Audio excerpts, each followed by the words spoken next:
शनिवार की सुबह सुबह एक व्यक्ति यानी कि पुलिस थाने की तरफ जा रहा है। वह इतने धीमे कदमों से आगे बढ़ रहा है, उसकी पैरों तक की आहट सुनाई नहीं पड़ती है।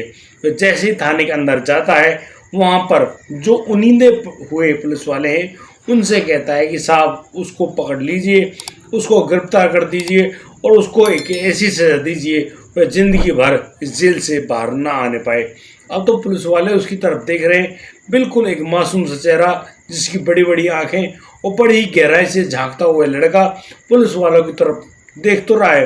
लेकिन पुलिस वाले कहते हैं कि भाई तूने क्या कर दिया जो हम तुझे गिरफ्तार करें। यहाँ पर वह व्यक्ति कहता है कि उसने अपनी पत्नी की जान ले ली है, और वह जान ऐसे ही नहीं, आपसी कलह से उसने रोज रोज के होने वाले झगड़े हैं उनको आज खत्म कर दिया है। यदि आपको यकीन नहीं हो रहा तो उसके साथ उसके घर चलिए और वहां पर वह आपको अपनी पत्नी को दिखाएगा जो कि मृत पड़ी हुई है। अब जैसे ही पुलिस के पास ये पूरी जानकारी आती है, पुलिस वाले जो हैं उस व्यक्ति को पकड़ लेते हैं और उसको अपने साथ गाड़ी में बिठाते हुए सीधे पहुंचते हैं उसके घर पे। अब जैसे ही वह अपने घर में पहुंचा है, वहां पर जब ताला खोला जाता है तो उस ताले को खोलने के बाद अंदर एक कमरे का भी ताला खोला जाता है। जैसे ही गेट खुला, वहां पर एक महिला मृत अवस्था में पड़ी हुई है। और जैसे ये मामला पुलिस के सामने आया, पुलिस भी बड़ी ही हैरान, ऐसे एक व्यक्ति जिसने अपनी पत्नी की जान ले ली हो, वही व्यक्ति सीधा पुलिस थाने में जाकर अपना आत्मसमर्पण करता है। दोस्तों, जैसे पुलिस के सामने इस पूरी कहानी को जाना गया, पुलिस अब उस व्यक्ति से पूछती है कि यार तुम यहाँ अकेले ही रहते हो या फिर यहाँ पर कोई और भी रहता है।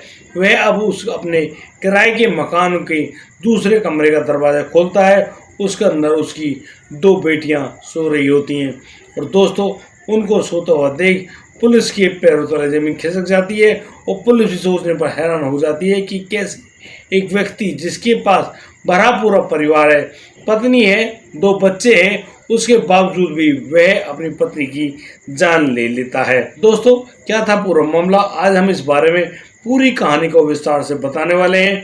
आपसे प्यारी सी विनती है, आप इस कहानी को अंत तक जरूर देखें ताकि आप ठीक से समझ लें आखिर ये मामला कहां से आया है। नमस्कार, आदाब, सत श्री अकाल दोस्तों, स्वागत है आपका हमारे यूट्यूब चैनल किस्से क्राइम की। और दोस्तों, आज का बेहद ही हैरान कर देने वाला मामला सामने आया है मेरठ से। दोस्तों, उत्तर प्रदेश के अंतर्गत आने वाला मेरठ जिला, जो कि इन दिनों यानी कि सोशल मीडिया पर लगातार सुर्खियां बटोर रहा है। इस मेरठ में सबसे पहले वह जो कांड हुआ था, जिसमें वह जो मुस्कान रस्तोगी है अपने पति सौरभ राजपूत की कितनी दर्दनाक हत्या कर देती है, कितने दर्दनाक तरीके से उसकी जान ले लेती है, और फिर उसके शव के टुकड़े करने के बाद उसको सीमेंट के ड्रम में पैक कर देती है। और दोस्तों, वह तो शुरुआत थी, और फिर लगातार कोई दिन ही ऐसा बीतता जब मेरठ के अंदर से कोई ना कोई खबर ऐसी जरूर आती जहां पर लगातार पत्नियों द्वारा उनके पति की मारे जाने की खबर सामने आ रही होती है। सभी लोग खौफजदा हैं, परेशान हैं, दुखी हैं कि भाई आखिर वो लोग रहेंगे या नहीं रहेंगे। यानी कि उनको रात को सोने का तो पता है, लेकिन वो लोग सुबह जाग पाएंगे या नहीं, उनको इसके बारे में कोई जानकारी नहीं है। और दोस्तों, ये जो मामला जिसको आज हम बताने वाले हैं, यह मामला भी सामने आया है मेरठ जिले से। मेरठ जिले के अंतर्गत आने वाला वह जो ब्रह्मपुरी थाना क्षेत्र है, वहाँ पर एक कॉलोनी है। उस कॉलोनी में रहने वाला ये जो व्यक्ति, जिसका नाम मोहित, जिसकी उम्र करीब 35 साल है, वह जब पुलिस थाने में पहुंचता है और पुलिस के सामने आप बीती पूरी कहानी बताता है, तो पुलिस भी उसकी इस बात को सुनकर काफ़ी ज़्यादा हैरान होती है। और जब उसके साथ उसके घर आती है, तो यहाँ पर उस मोहित द्वारा जिस पत्नी की जान ले ली गई थी, वह पत्नी यानी कि जिनका नाम सलोनी शर्मा है, वह अपने बिस्तर पर मृत पाई जाती हैं। पुलिस अब उस महिला के शव को अपनी कस्टडी में लेती है, उसको पोस्टमार्टम के लिए हॉस्पिटल भिजवाती है, और उस आदमी यानी कि जिसने अपना सारा गुनाह कबूल किया था, मोहित के हाथों में हथकड़ी लगाने के बाद उसको पुलिस थाने लेकर जाती है। तो यहाँ पर मोहित पुलिस के बिना पूछे ही सारी सच्चाई बयां करता है। कहता है कि वह रोज रोज के होने वाले जो झगड़े हैं उनसे तंग आ गया था। उसने अपनी पत्नी को खूब अच्छे ढंग से समझाया बुझाया, लेकिन उसके बावजूद भी उसकी पत्नी बिल्कुल भी नहीं मानती है। मोहित के बताए गए अनुसार वह मोहित एक टैक्सी चालक है और वह उस टैक्सी के चलाने पर जो भी पैसे कमाता है, हर पैसे को उसने अपनी पत्नी को दिया है और उसकी पत्नी उसके बावजूद भी संतुष्ट नहीं होती है। लेकिन ये सब बातें कही गई उस मोहित की हैं। अब यहाँ पर पुलिस मोहित की बातों पर यकीन तो नहीं कर सकती, इसलिए पुलिस अब उस कॉलोनी में पहुंचती है जहां पर वह मोहित किराए के एक मकान में अपनी पत्नी और 2 बच्चियों के साथ रहा करता था। जब उनके पड़ोसियों से पूछा गया कि आप लोग मोहित के बारे में, उसकी पत्नी के बारे में क्या जानते हैं, तो यहाँ पर पूरी कॉलोनी, पहले तो पुलिस को उस कॉलोनी में आता देख हक्की बक्की रह गई और यहाँ पर अब तो जो महिलाएं वो इस बात को कहने में बिल्कुल भी नहीं चूकती हैं। वो कहती हैं कि साहब ये जो लड़का मोहित है, ये मोहित शराब पीने का इतना ज़्यादा आदी है कि रोज़ाना यह शराब पीकर घर में आया करता था और हम लोग अक्सर, यानी कि इसकी पत्नी और इसकी जो लड़ाई है उसकी जो तेज आवाज़ें हैं अक्सर वो लोग अपने घरों में भी बैठकर सुनते हैं। लेकिन एक शहर होने के नाते कोई व्यक्ति किसी के बीच बचाव में तो आता ही नहीं है। अक्सर वो 2 छोटी छोटी जो लड़कियां हैं वो भी अपनी बालकनी में खड़ी होकर बहुत ही बुरी तरह से रोया करती हैं। कभी अपने पापा के हाथ जोड़ती हैं, कभी अपनी मम्मी के हाथ जोड़ती हैं और उनसे कहती हैं कि तुम शांत हो जाइए, इस प्रकार से झगड़ा ना करो तो अच्छा है।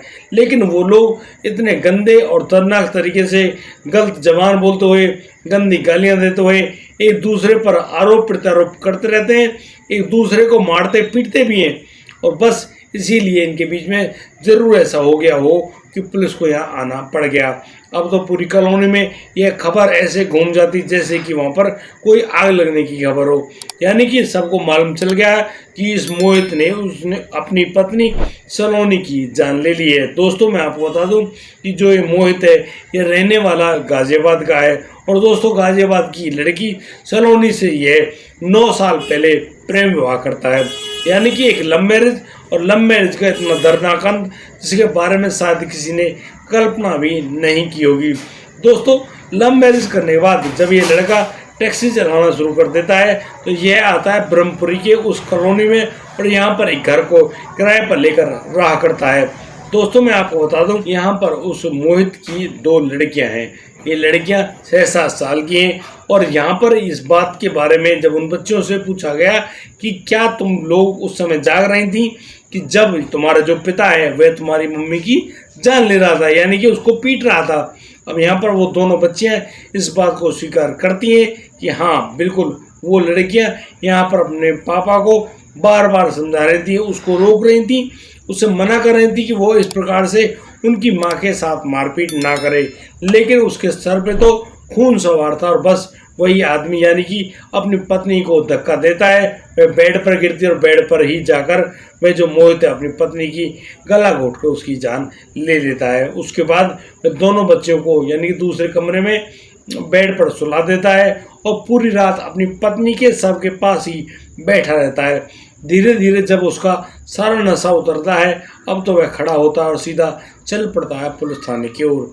और दोस्तों पुलिस थाने में जाने के बाद वह अपने आप को सरेंडर करते हुए कहता है कि उसको गिरफ्तार कर लीजिए क्योंकि वह अपनी पत्नी की जान लेकर आया है।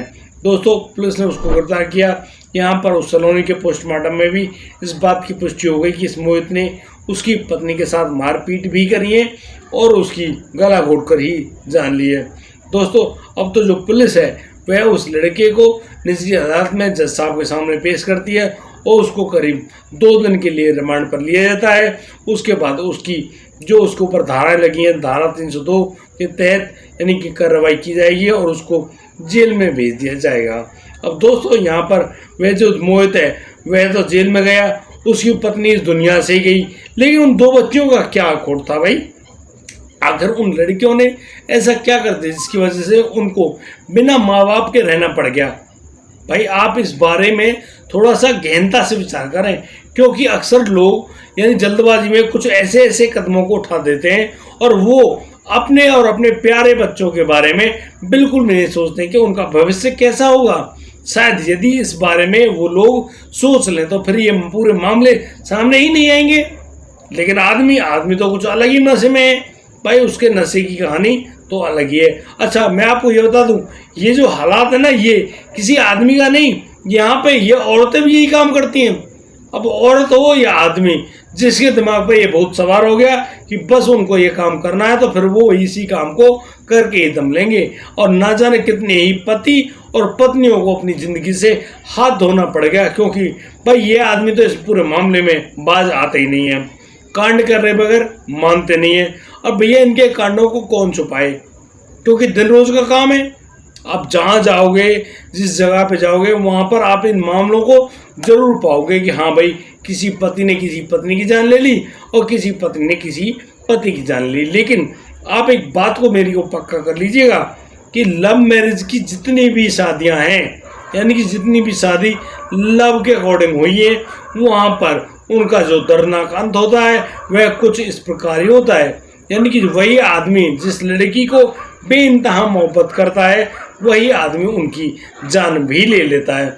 दोस्तों, इस पूरे घटनाक्रम को सुनाने का उद्देश्य किसी को परेशान करना नहीं है, किसी का दिल दुखाना नहीं है, लेकिन जिस प्रकार से ये घटनाक्रम सामने आते हैं उनसे कहीं ना कहीं हमको सबक भी लेनी चाहिए, सीख भी लेनी चाहिए। और दोस्तों, हमको इस बात को मान लेना चाहिए कि भाई बुरे काम का हमेशा बुरा नतीजा ही होता है। इसलिए दोस्तों, कभी भी बुरे कर्म की तरफ यदि आप लोग आगे बढ़ रहे हैं तो 10,000 बार जरूर सोचें, अपना और अपने प्रियजनों के बारे में जरूर सोच लें कि उन पर क्या बीतेगी। दोस्तों, आप लोग इस घटना के बारे में क्या कहना चाहते हैं, अपनी राय हमें हमारे कमेंट बॉक्स में लिखकर अवश्य दें। और दोस्तों, आज के लिए सिर्फ इतना ही।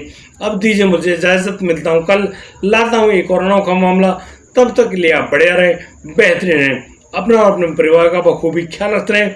जय हिंद, जय भारत।